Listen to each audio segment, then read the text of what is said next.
తన సొంత డైరీకి పాలు తరలించాలని పాడి రైతుల్ని బెదిరిస్తున్నారు. ఇప్పుడు కాదులే, ఒకప్పుడు మొన్న ఎలక్షన్స్ వరకు. అలాగే మైనింగ్ మాఫియా తయారు చేసి నిబంధనలకు అనుగుణంగా మైనింగ్ చేసే వాళ్ళని, న్యాయంగా ధర్మంగా మైనింగ్ చేసే వాళ్ళని బెదిరించి వారి వ్యాపారాలు దోచుకున్నారు. పుంగనూరు, మదనపల్లి, తొంబడపల్లి కేంద్రంగా అక్రమ క్వారీలు, ఇసుక, గ్రావెల్ మాఫియా నడుపుతున్నారు. తిరుపతి మఠం భూములను ఆక్రమించుకున్నాడు. వడమాలపేటలో మండలంలో గుజరాతీ వ్యాపారిని అతని కుటుంబ సభ్యులు బెదిరించి ఆస్తులు రాయించుకున్నారు. తిరుపతి నగరంలో చెరువులు ఆక్రమించారు.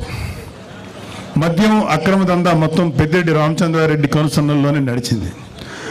మద్యం క్వాలిటీ లేదన్న ఒక దళితుడిని నెక్స్ట్ డే చంపించారు. ఈ మద్యం ఏంటో ఇంత దరిద్రంగా ఉంది, మూత్రంలో ఉంది అన్నందుకు నెక్స్ట్ డే చంపేశారండి. నెక్స్ట్ ఆయన కమిషన్ల కోసం, ఆయన కాంట్రాక్టుల కోసం ఆవులపల్లి రిజర్వాయర్ నిర్మాణాన్ని చేపట్టారు.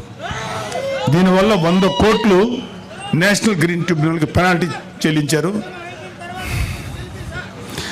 పొంగనూరు నియోజకవర్గం పులిచెర్ల మండలం మంగళంపేటలో విలాసవంతమైన భవనం కోసం 70 ఎకరాల పైగా ఆక్రమించుకున్నారు. అటవీ శాఖ భూములు ఆక్రమించి మార్కెట్ యార్డ్ నిధులతో రోడ్లు వేసుకున్నాడు. వెయిట్ మరొక ఎర్రచందనం అక్రమ రవాణా కోసం అడవుల్లో రోడ్లు వేయించుకున్నారు. అటవీ శాఖ మంత్రి పదవి అడ్డం పెట్టుకుని రాష్ట్ర వ్యాప్తంగా మైనింగ్ ద్వారా ఇసుక, మట్టి, కంకర, గ్రానైట్ తదితర ప్రకృతి సంపదను దోచుకున్న అడవి దొంగ నువ్వు పెద్దిరెడ్డి రామచంద్రారెడ్డి. 2 లక్షల కోట్ల అక్రమ ఆస్తులను కూడబెట్టాడు. 2 లక్షల కోట్లు లెక్క పెట్టాలంటే ఎంతసేపు పడుతుందో, ఎన్ని రూములు కావాలో అర్థం చేసుకోండి. ఆయన అక్రమాస్తుల విలువ మన రాష్ట్ర బడ్జెట్ 2 లక్షల కోట్లను దాటిపోయింది.